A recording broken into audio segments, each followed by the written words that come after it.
Welcome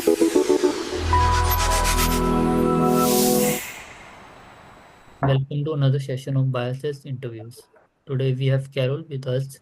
She has recently completed her post-graduation degree in food safety and quality assurance management and is currently working with Unilever as a quality assurance intern.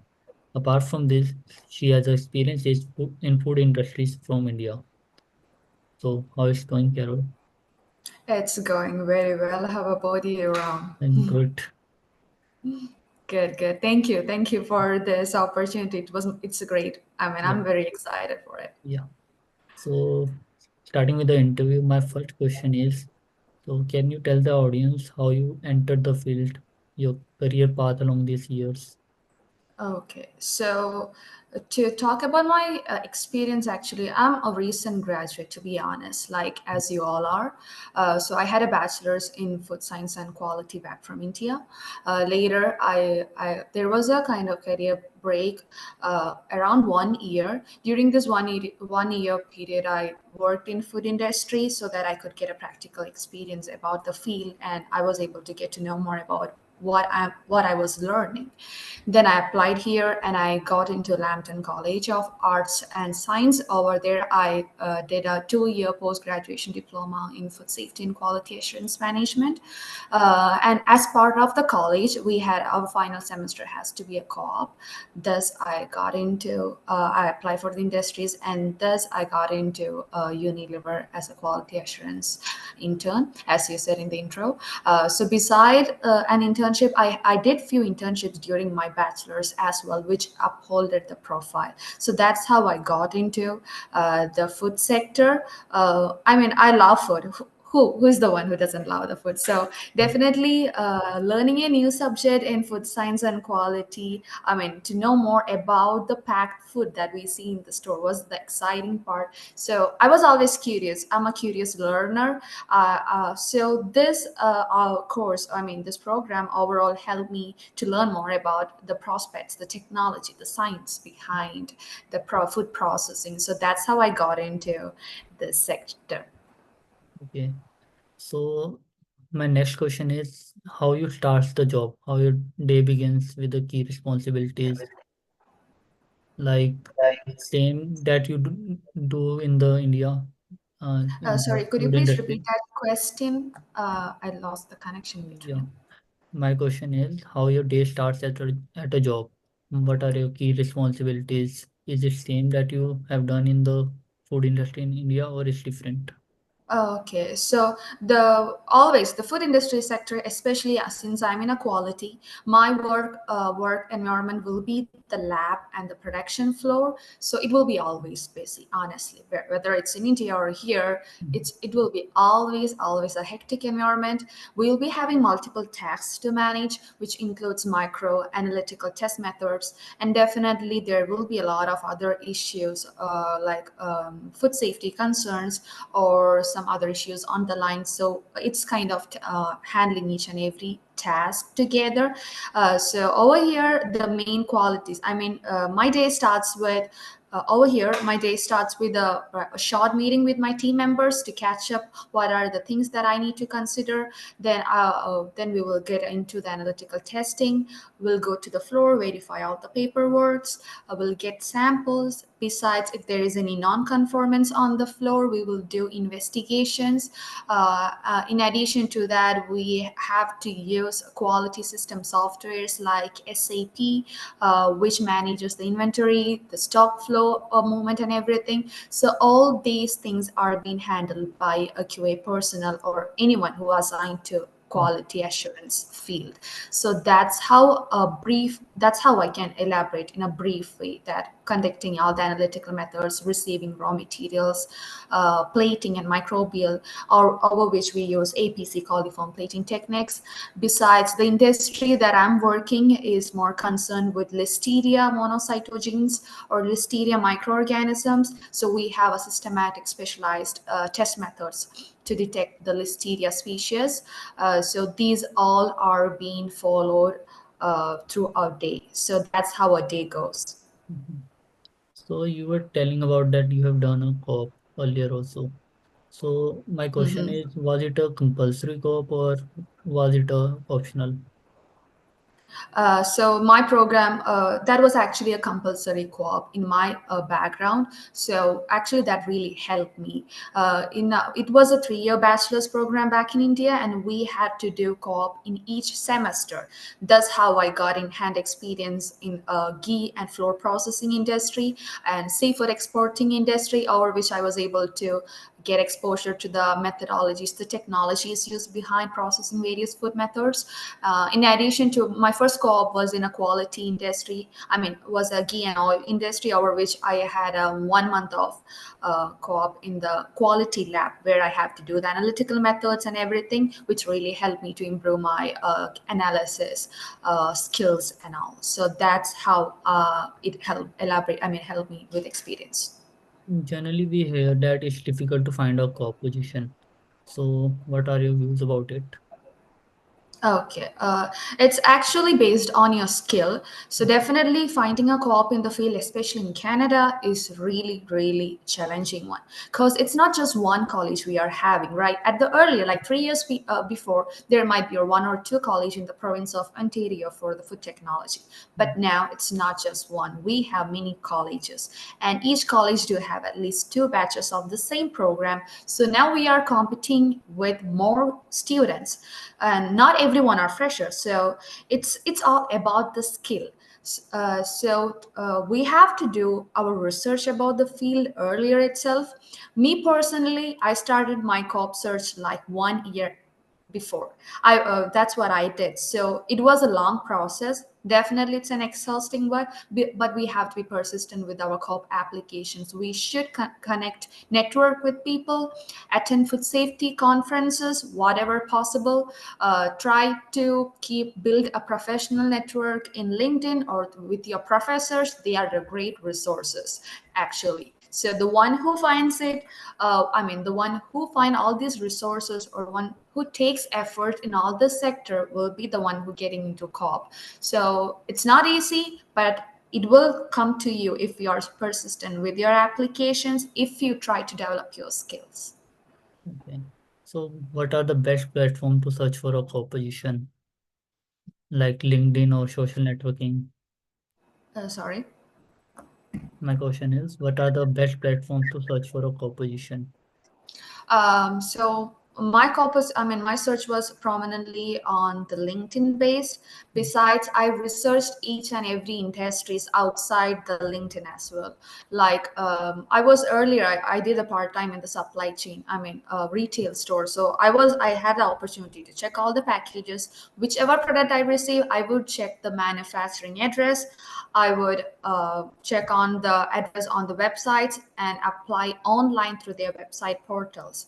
So that's how I did my searches.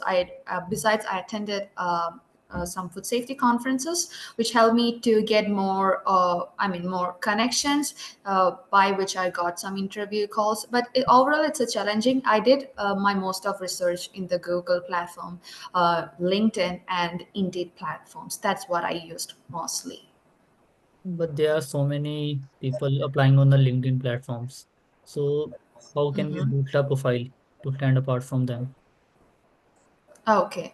So first of all, consider LinkedIn. LinkedIn is your online resume. We have to be updated on our all qualifications, and each qualification, whether it's a part-time or whether it's a professional job, whether it's an internship, volunteering, showcases your skills, interest on its description.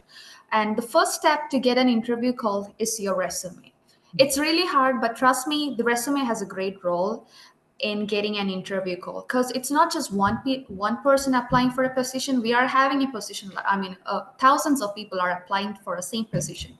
If you just check onto the LinkedIn, you can see how many people have been already applied, like 500 plus 100 plus candidates. So most of the companies use AI softwares to sort out the resume. Like most of the middle scale industries, it's completely based on the company. However, try to showcase your full skills emphasis on the profile, customize resume, then what? Always try to format it, change the layout, change the format, sort it, order. Try to get more volunteering experiences. If it's a fresher, I consider myself as a fresher, to be honestly, because I did few internships. Besides, I showcased my volunteering experience on the resumes and LinkedIn profiles. That's how I got into it. Besides, try to build a good network with professionals in the LinkedIn platform. Don't just message for, hey, I'm looking for a cop, can you help me with that? No, that's not the way to connect with the people. Just ask them really good questions about their work experience or the work culture. How is their company?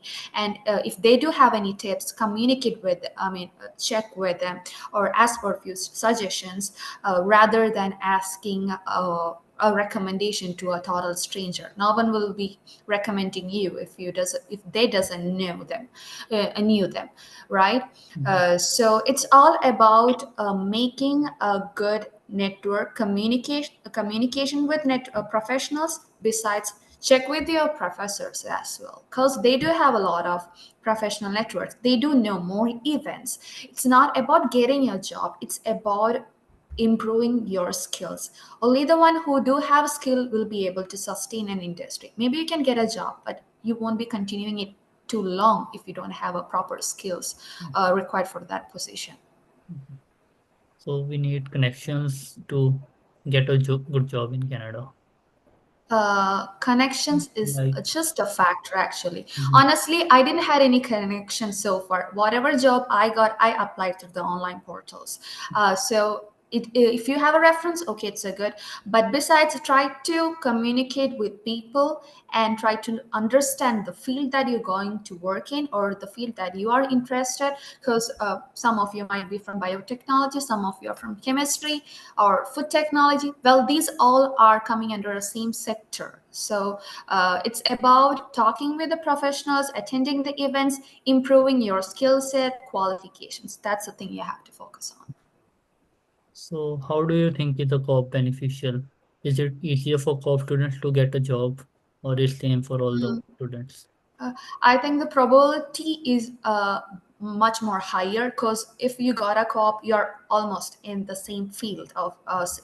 So you got connections. You are already in a network of professionals or in a network of food industry or the industry are coming into there. So either you can get a full-time position over there, or you might get beneficial more references or people they might know that could help you to get into a job. So it's if you got into a co-op, it's a good thing because you got the practical experience while you are in a student term, which actually reduce your timeline for the job hunt, to be honestly. So yeah, it's a good thing to get into a co-op. Try maximum to get onto a co-op rather than some other stuff, because the harder you work, the much better you can get into a co-op, and the less you have to work for a full-time job hunt. Mhm. So since But you overall it depends on the person and the company profile, actually. since you already have the experience in the field, so my question is, what do you think is the more important skills in an industry, technical or transferable? Actually, I think transferable skills do have a great role. Even though if you are good in analytical, if you doesn't know how to communicate it properly, then it's a drawback, actually. So whichever field, it's not about the science and technology. Whichever field you go, communication, people management, teamwork, these three skills are really, really, really important. So even in the part-time experience, you will get the ability to communicate effectively. But when you go into the food industry, the level of communicating things will be much more higher. So the more you work on, the more you interact with the people, the better your skills develop. So I think both do have an importance, but at the same time, I think transferable skills do have a bit more higher quality. Because in every interview questions, they are most the first round will be behavior, and situational type questions. Those two questions analyzes how you see things, how you react to a things, how you manage things. Those things are being valued in these behavioral and situational type interview methods. And I attended few interviews, and every interview do have this behavior and situational type questions, like tell me about a time you had a conflict, tell me about a time how did you manage that conflict, or tell me about a time that when you made a mistake and how did you handle it and what was your response. So these all questions, actually these are a kind of transferable skills. You are not just working as a individual, you are working with a team. So we should have that skill to communicate, to collaborate, and to effectively manage a team as a whole group towards a common goal. So that's what my thought on that. The skills. So do the skills that we learn in our labs apply directly to the jobs, or is there something else we need to do? Yes, actually, they apply directly because we had analytic on. We had analytical chemistry subject on the my program, and I hope it will be there in the biotechnology Yeah. as well. Chemistry. So most of the technologies were directly applicable to the food industry. Besides, on the microbiological side, it's completely based on the food industry. Actually, not every industry do have a lab for all the high end tests. So, but the basic platings, then microbial culturing methods, plate reading, all those have been applied directly. So yes, to an extent, yes, some of the lab methods or lab test methods we studied over here has been applied to industry. Besides, there will be some additional specified high-end tests, which will be, they will train you on it. Mhm. So, is there any particular certification or the training that graduates should do before they starting a new job? Mm. Okay, so as I said before, it's about developing your skill, developing it's about your ability to understand what you are studying. It's not just about writing down the exams or just passing. You should have a specific skill when you graduate on a specific subject. So on my case, since I'm from a food background, I took a HACCP certifications to understand more about the HACCP. So it helped me to build even a HACCP plan. It showed me, that certification is particularly focused on understanding a hazard in the product that we are manufacturing. Besides, all individual steps that we need to take consider to avoid that hazard coming onto our final product. So I had a HACCP certification, which was took back from India, but the knowledge I had was also transferable here. So that helped me here.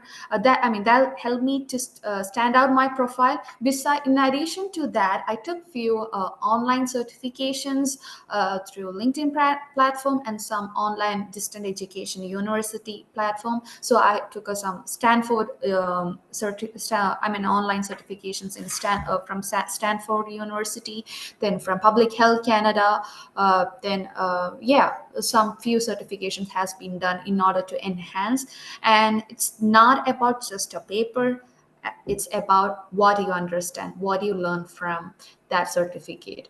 On the interviews, I had a question. Okay, so I found you had the certificate. What did you learn from that certificate? Mhm. Or when you showcase an experience or internship, they will ask, okay, what did you learn? That's what they're asking actually. So what were you doing there? What did you learn from that work experience, or what did you learn from that certification? How can we implement that certificates here? Those were being taught here. So yes, those are the certificates I took. Is there some sort of training before we start our job or position, or we start directly? For Actually, I think it will be based on industries. For me, yes, I had a intensive training.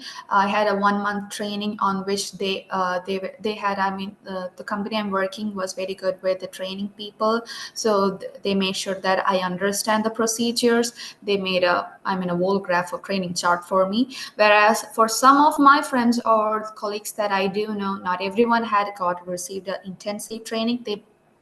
Few of them got training like just for 1 week, then straight onto the direct job responsibilities. So it is completely based on the company that you're working with or the team, because every company culture is quite different. So yeah, that's how it works. If a company requires a particular certification before we start a job, so does the company help us to get to this certification, or we need to do on our own? I'm actually not sure about that though. Some companies do help us to get. I mean, they would bear the expense since if you are a full-time employer. But if you are looking for a co position, I don't think so. They will help with the organization. I mean, help with the certification procedures. Honestly, I don't have an idea about it.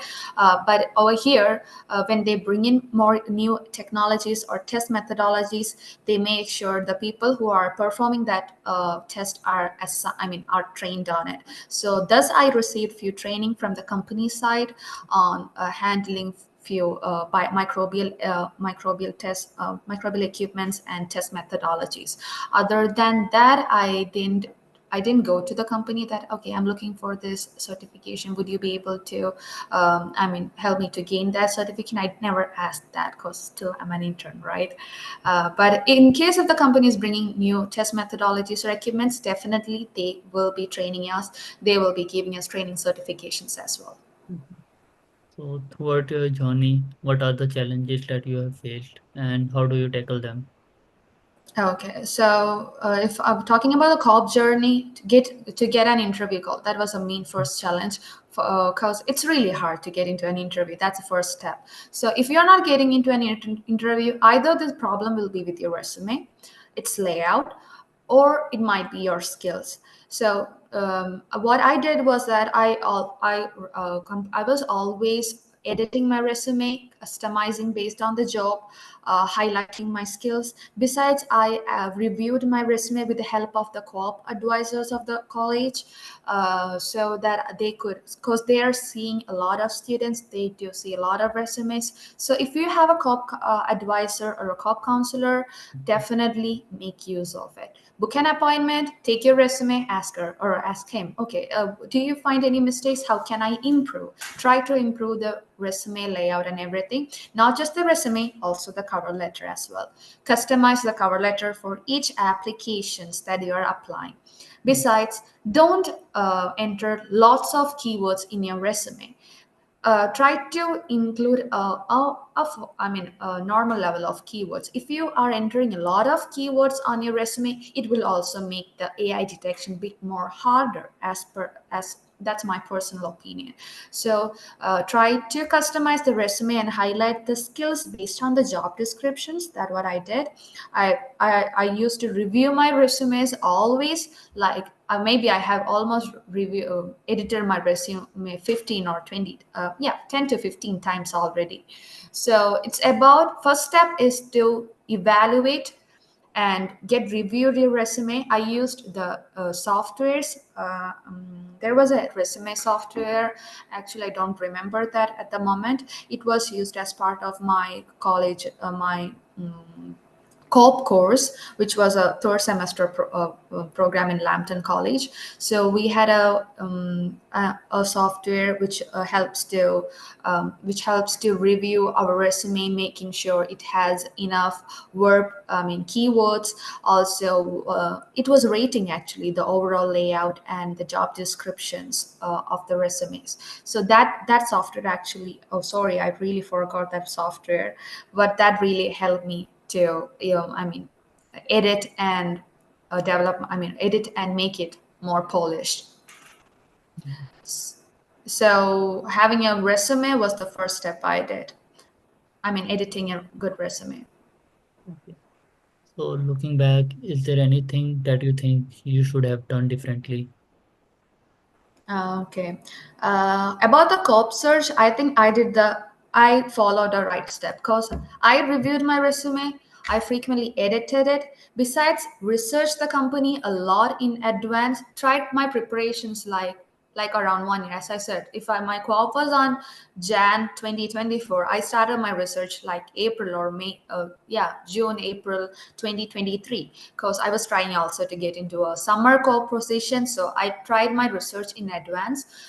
Wherever company you got interviewed, check about the company, study about the company, maybe try to connect with the an employee through LinkedIn or other networks, the company that you got interviewed.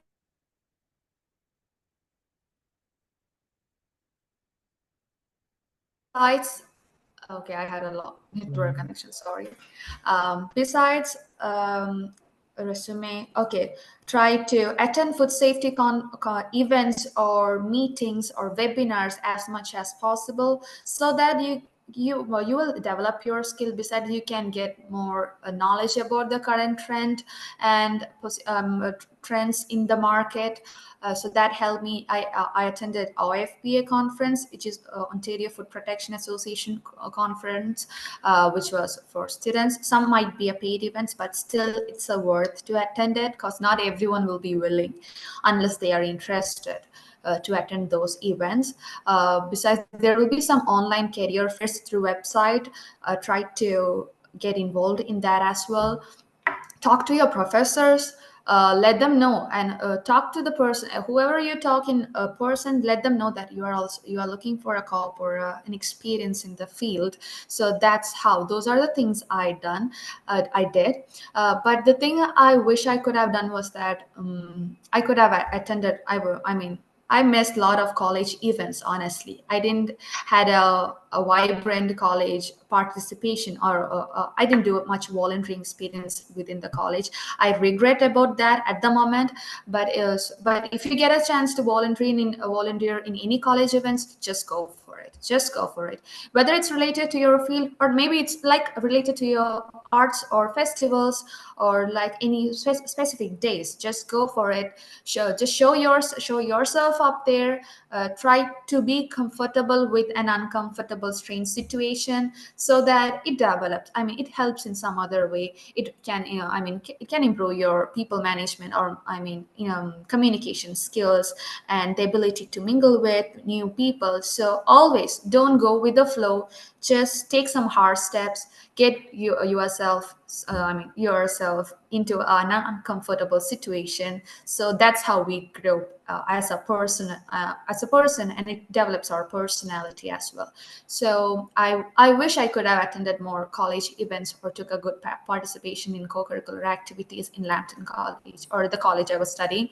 But yeah, I didn't do that much. I was much focused on assignments, exams, my part-time work, and classes. That's what I was doing. I missed a lot of events actually. So maybe if you get a chance, just go for it, and utilize the resources you do have in your college as well. so it's better to have a social network in the college. Yeah, because Mm, there are a lot of people of our same age.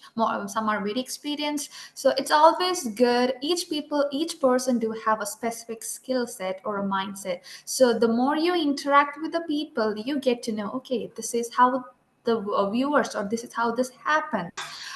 Besides, you will get a lot of information than just the 7 or 6 people that you meet daily, right? mm, So our mindset will be completely based on the people that you surround with. So try to elaborate the network or the people you surround with, so that it can develop your mindset, thereby your skill set. And definitely it improves your transferable skills, like communication. I said it will just note down communication, team management, collaborations are really important in any field that you are going.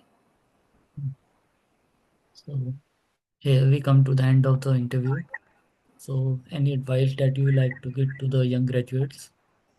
So first of all, a heads up, the job hunt will be exhausting, but never give up. Stay persistent with your applications. Don't go with the flow. Just decide what you want to be. Find yourself, find confidence in yourself. Then rest all will come over to you. Just do your part. So improve your skills, network with people, Try to engage in more college activities, whether related to the field or other co-curricular activities. Just go for it. Talk with your professors, keep a good connection between them, and always showcase your interest to learn new things. That's how we get into a good field. So we all are beginners. So yes, go for it. Just give your best shot. That's it. Rest all will come over to you. Mhm. So thank you so much for your time. It was great to talk to you. Yeah, it's always my pleasure, Ram. Thank you so much. I'm so happy to be a part so that I can give some good advice. Because the more you, interact with all these alumni or the recent graduates, you will get a different viewpoints, right? So yes, go. Just it's a good start actually. So always utilize the resources or the opportunities you do have in front of you. Opportunities won't stay longer. So if you find something, just go for it. Whether you have friends or company with you doesn't matter. Just go for it. It's all our journey. So your journey will be written by you. The efforts you take now will be rewarded later. That's what my point.